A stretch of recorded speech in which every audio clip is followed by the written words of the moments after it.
All right, so hopefully that sounds all right. Yeah, so new place, new banners, new everything, new update. Um, I didn't realize this was 3.0. I thought 3.0 is the next one when Ramiel comes out. I thought she was going to launch with that, but they decided to launch with this, which I find kind of interesting. You know, it's an interesting enough place. I haven't done all the content, but anyway, that's not what we're here for. We're here to see some summons. Let me see if I can. There you go. Okay. Um, yeah, I kind of decided to pull for her just because she works pretty well with Jane, um, and Jane not having to worry about running Nangang with Jane makes it a little easier.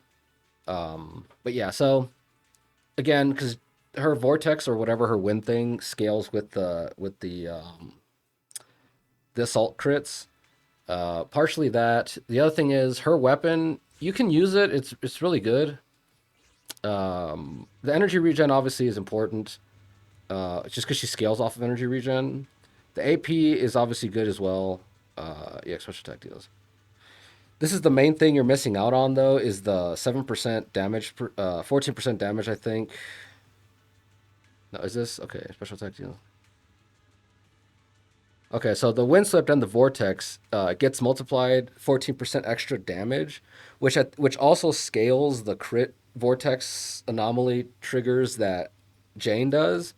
But we also get 60 AP to the entire team, which isn't that great. It's not bad, but it's also not that great. The main thing I'm trying to say here is from the testing people have done and the stuff that they're looking at, the weapon that we're getting soon here is about 10% as good as this one, and I can take a 10% loss.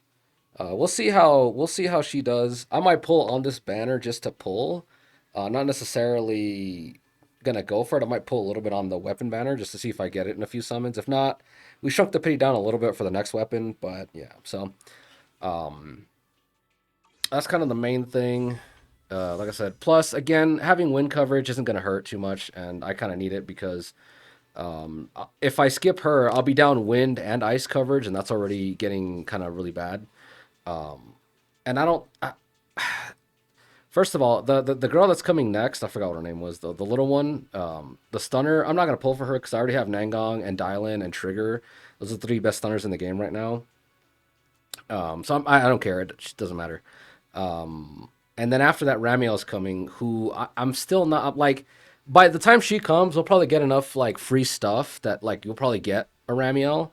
But I personally don't really. I don't know if I'm gonna go for her. I don't know if I care enough.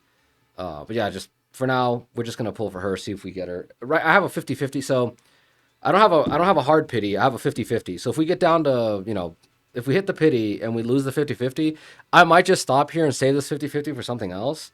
But I'm kind of like the 50-50 is indicative of what I'm feeling about Velina. Like I could take it or leave it. If I win the 50-50, awesome. If I lose it, it still doesn't really matter. Let's see. Can you guys see this? Let's find out. Okay. The reason I'm bringing this up is just because I've won the last three 50-50s that I've tried for. So I won Lucia, who is right here. I won Lucia. And then before that was the time I tried to get the double when I got my two mindscapes for Yuzaha. Let's go look here for a second. Is it taking forever?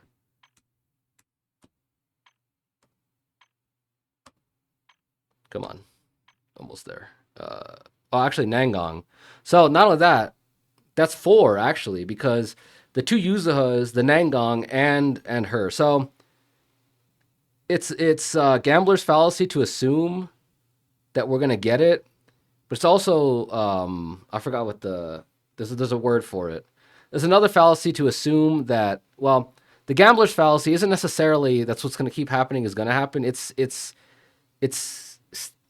it might this might actually be a different fallacy, but well, if I remember correctly, the gambler's fallacy is just that what happened in the past is somehow going to affect what's going to happen in the future. So if you have a 10% chance to pull something and you've gone 90 times, and you still haven't gotten it yet, if you've gone 9 times and you still haven't gotten it yet, the next one, in hypothetical, should guarantee it if the rates represent. But the next one could also be, you could also not get it, right? So anyway, the point being is that if you have like a quarter and you flip the quarter 4 times and it's heads every time, you might say, okay, well, it's 50-50, so we have to start getting tails. So on the 5th one, I'm gonna bet that it's gonna hit tails. You can flip that quarter and get heads again. Like it's entirely possible. So that's kind of what I'm saying here is that in theory, I've won so many 50-50s that I have to start losing them, but I could just win this one anyway, right? So I'm kind of going into this like, okay, like, again, it's a fallacy, so you shouldn't believe that. But I'm going into this agreeing with the fallacy. I'm basically just assuming I'm going to lose this 50-50, which is okay. I don't mind that because I need it for the next unit. But yeah, so yeah, let's just get in there. See if we get anything out of this. Not to mention, again, if we hit the 50, if we lose the 50-50, there's a lot of stuff in the standard pool I kind of want. Not a lot of stuff, but I do kind of want some merges for Grace and some weapons, like the Fusion Compiler would be good. Let's try this again.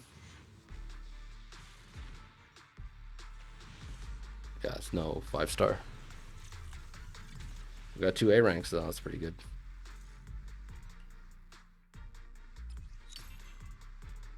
Lucy and Nicole. They're all maxed out already, so the good thing about that is if it'll let me. Why are you loading? The good thing about that is we have a bunch of these, so I have another 10 pull in here, which I'll probably just save.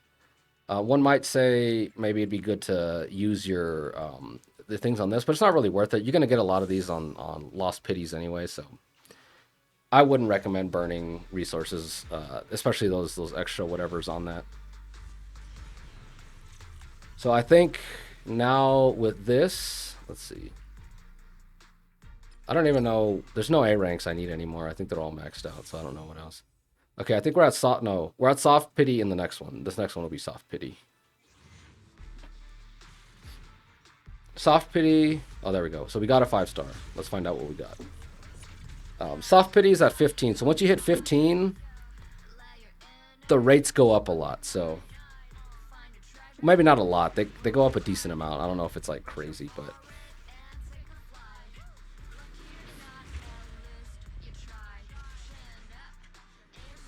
ah, we took the L. Okay, well that's fine.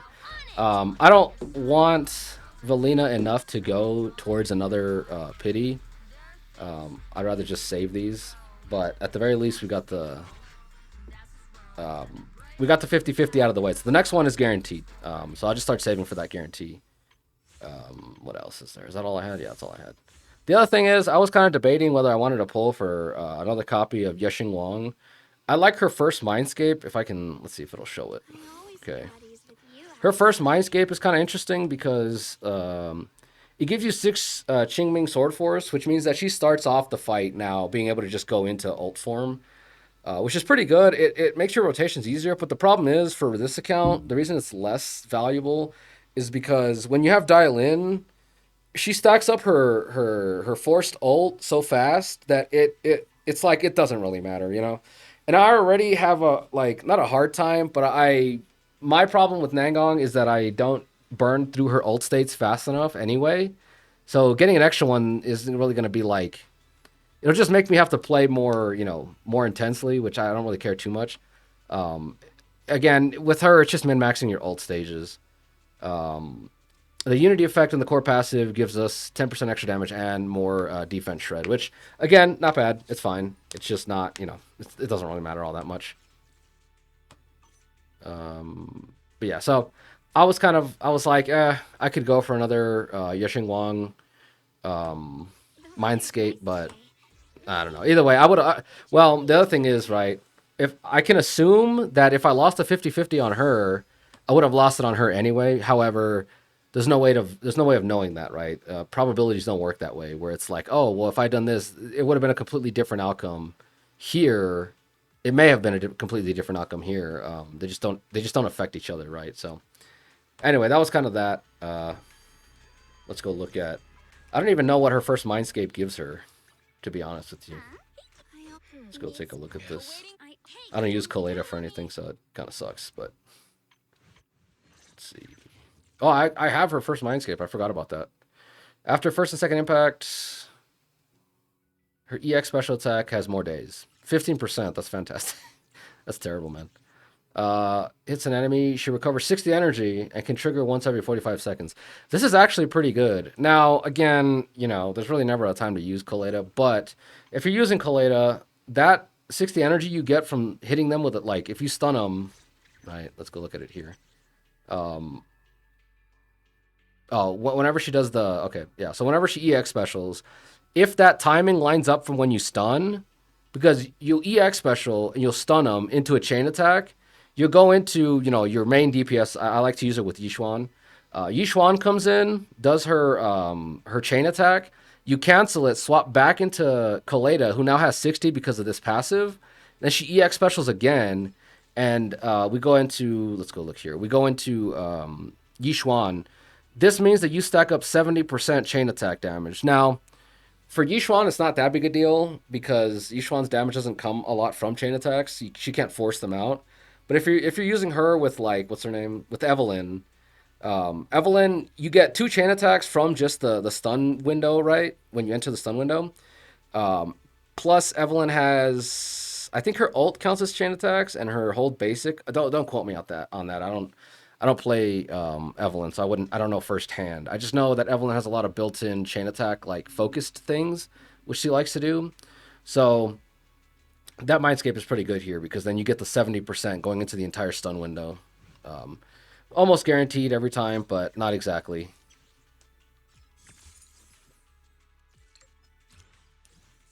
So yeah, there's that. Unfortunately, I don't whale enough in this game to have these, but once you start getting them all the way to rank 6 here like this, it'll start giving you, where is it? Is it in the signal shop? Yeah, it's over here. It'll start giving you these things. Where are they? Well, this currency here. Yeah, whenever you get an S rank. So whenever you have somebody, their Mindscapes are maxed out, you can't get any more. Instead of getting, you know, another Mindscape, it'll give you one of these. And when you get 2 of these, actually, how many do you need? Yeah, when you get 2 of these, you can pull any of these characters. You know, you can choose whoever you want. For this account's purposes, the point eventually is if we do start maxing characters out, if we start getting these, it's to just get more Mindscapes on Jane. But like, it'll be easier to get, what's the word? It'll be easier just to pull Mindscapes for Jane than to wait on this system, because the system is gonna take forever the way it's implemented. But it's just for mega whales, which I don't even understand. Like, whales don't care. Like this system is almost self-defeating. Like, if you're at the point where, like, you start maxing out these characters, you probably have enough money to just get whatever you want. So getting Mindscapes for these 3 characters doesn't really matter. You know what I mean? Like, I don't know. I'm not sure who that's for.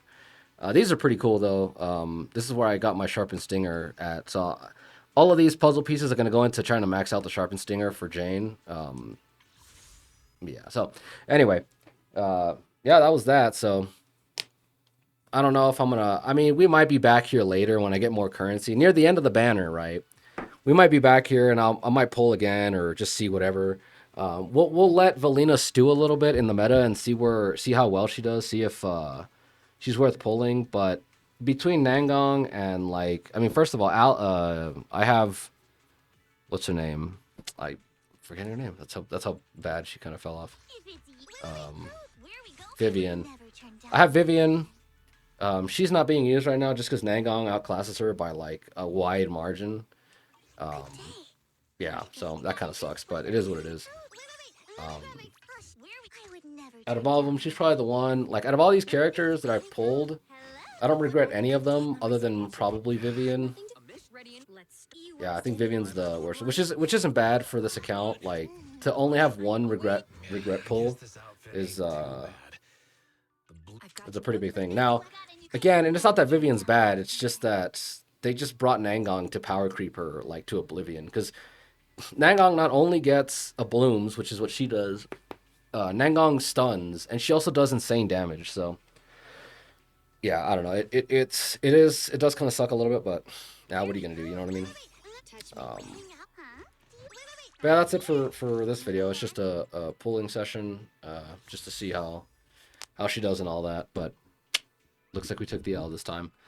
Which again is not bad. Now we have a guaranteed, and whenever we go into the next one, which the reason I wanted to summon for Velina is because I'm not going to summon again probably until either Ramiel gets here, which is going to be like 2 months down the line, or I'll have to wait till after Ramiel because I probably don't want Ramiel. But we'll see. Because if Ramiel ends up needing Velina, then I really won't want her because by the time Ramiel gets here, obviously I won't have Velina because I didn't pull. So I don't know. It just if she ends up needing her, which I kind of doubt she will, but she may. I'm not sure. Though it is interesting because it would be theoretically, Ramiel's coming with wind. Like she's going to be the wind void hunter. Maybe I don't know if we have enough confirmation on that, but I was looking into it and they were saying she was either going to be wind or I forgot what the other one was, but they're still debating. Maybe I'm behind. Maybe I don't have the right information, but we might know what it is now. But yeah, if Ramiel's just wind and she's going to end up needing Velina, then I might not worry about it. But depending on how strong she is, like if she's as strong as Yexing Wang, then I might have to pull for her anyway. But I don't know. It'll take time to figure out what to do with that. So for now, I'll see you guys in the next video.